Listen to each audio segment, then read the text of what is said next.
Sekretari i përgjithshëm i NATO-s, Mark Rutte, konfirmoi rolin e posaçëm të Shqipërisë në Aleancën e Atlantikut të Veriut. Në takimin me kryeministrin Edi Rama në selinën e NATO-s në Bruksel, ai tha se Shqipëria po përmbush angazhimet për një ushtri të fortë, duke investuar për industrinë e mbrojtjes.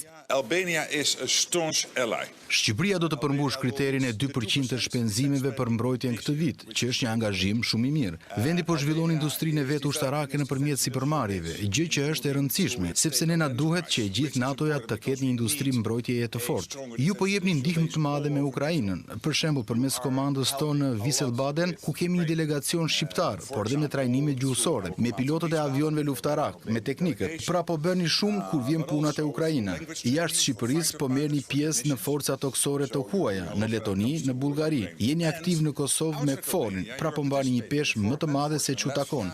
Ne e dimë që NATO-ja mund të ketë besim te Shqipëria.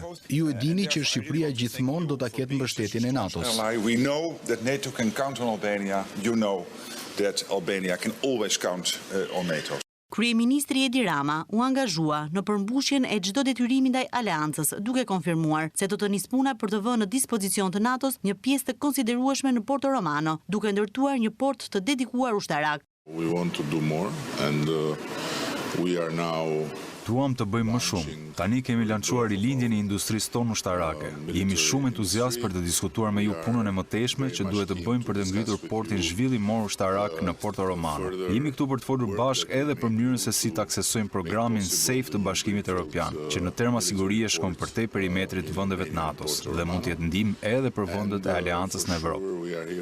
Takimi me sekretarin e përgjithshëm të NATO-s vjen në kuadër të angazhimeve të Shqipërisë për të organizuar në vitin 2027 për herë të parë në një vend ballkanik samitin e NATO-s. Ky samit është një nga ngjarjet më të mëdha dhe më të rëndësishme në arenën botërore.